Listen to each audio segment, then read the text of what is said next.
Почитувани граѓани, една година помина откако ВМРО ДПМН ја превзеде одговорноста за културната политика во државата. Ветува враќање на националната култура, поттикнување современа продукција, грижа за уметниците, реформи и достоинство. Но реалноста, како и секогаш со ова партија, е сосема спротивна од ветувањата. Културните институции остана без визија, без поддршка, без диалог. И додека се прават дека се грижат за културното наследство, зад сцената тивко подготвуваат нов концепт – приватизација на културното богатство. Наместо заштита се подготвуваат модели за комерцијализација, за префрлање на споменици, згради и музејски збирки под капа на јавни приватни партнерства.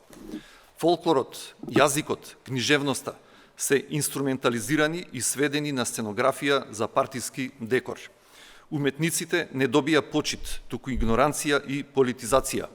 Наместо реформи добивме застој, наместо поддршка селективност, наместо транспарентни конкурси, сомнителни одлуки и партиска кадровска матрица. Музеи затворени или игнорирани, театри со кратени буџети и страв за слобода на израз. Креативната младина оставена сама да бара начини за опстанок. Во првата година од своето владење, ВМРО ДПМН ја претвори културата во екзотичен туристички водич за партиски избраници. Со додавањето на зборот туризам во името на Министерството за култура не се отворија нови хоризонти за уметниците и институциите, се отворија само авионски билети за функционерите. Од Венеција до Осака културната дипломатија се сведе на шетање, селфиња и службени дневници. А домашната култура остана да чека во редица, без програма, без поддршка и без глас. Ниту една суштинска реформа не е започната. Нема нови модели за финансирање, нема дигитализација, нема поддршка за слободните уметници. Приватниот сектор остана на маргините, а културната инклузија само фраза на хартија.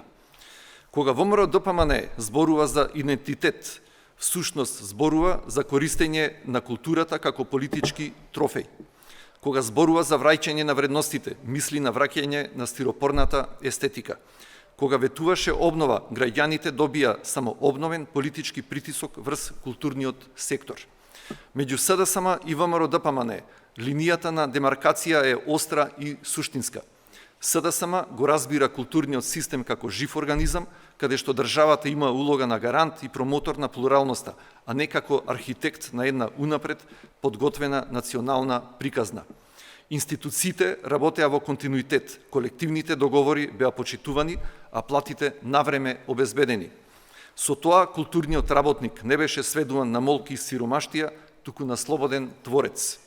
СДСМ ќе продолжи гласно да ги штити интересите на уметниците, институциите и креативците, зашто културата не е само национален символ, таа е жив организам која бара не само зборови, туку вистинска грижа, визија и слобода. Ви благодарам.